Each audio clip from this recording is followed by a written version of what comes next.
នាងស្រីលៀបលេមកអីនាងសយ៉ាងនេះនាងអាយនាងស្រីថាលៀបលេអីនាងសໄว้ម្លេសក់ត្រង់វែងត្រឹមជាងគេ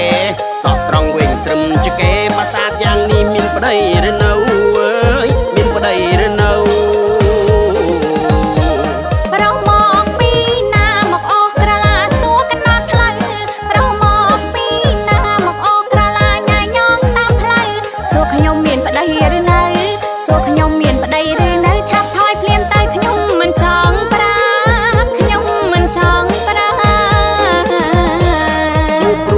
ចង់ដឹងប្រផងប្រលឹងបងរងចាំស្ដាប់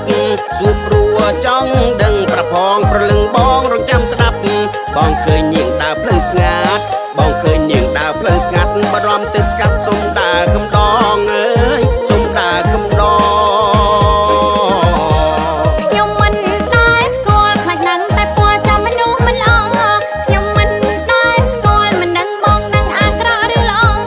មិនចាំបាច់ដើរកំដង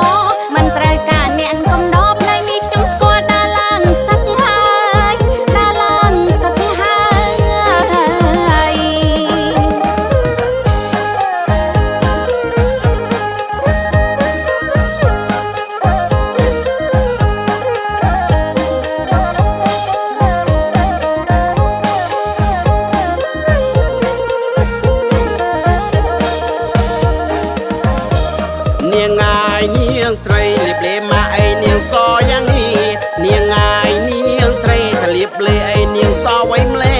សក់ត្រង់វែងត្រឹមជាងគេសក់ត្រង់វែងត្រឹមជាងគេប្រាសាទយ៉ាងនេះមានប្តីឬនៅអើយមានប្តីឬនៅ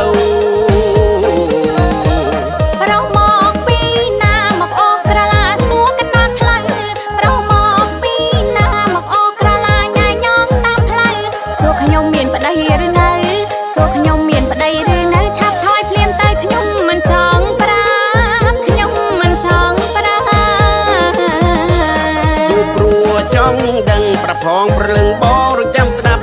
សួរព្រោះចង់ដឹងប្រផងប្រលឹងបងរងចាំស្ដាប់